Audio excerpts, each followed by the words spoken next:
Start out by removing the handle and escutcheon cap. You don't want to damage the bathtub itself, so it would be a good idea to lay a drop cloth in the bottom of the bathtub. Make sure your water supply is turned off, and then pry off the cap that is on the diverter or middle handle. Remove the screw with your screwdriver and slide off the handle. The escutcheon may slide off, or you may need to unscrew it. If you need to use pliers to help, make sure you have masking tape on the jaws so you don't damage the unit. Using your shower stem socket set, disconnect the bonnet nut and remove the nut and stem.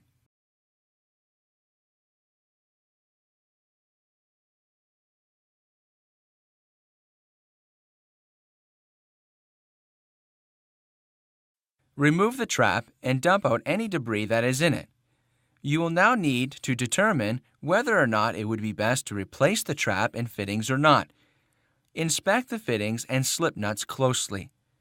The clog may have caused significant damage and corrosion to these parts. This could result in leaks. If there doesn't appear to be any damage to the parts after you have cleaned them, they are okay to reuse. If you find there is damage, you should replace them. A leaking sink trap can cause significant damage and mold.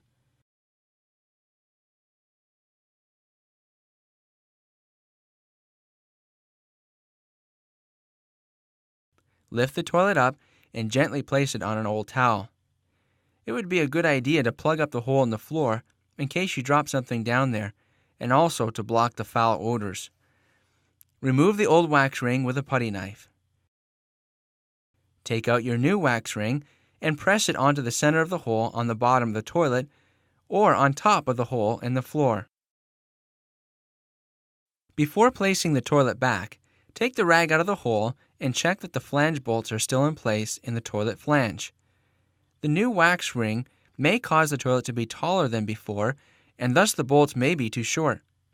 If necessary, you can replace the flange bolts with longer ones, and then use a hacksaw for any excess after you've completed the installation. As you lift the toilet back onto the flange, make sure the bolts are aligned with the holes in the toilet bowl before pressing down on the bowl.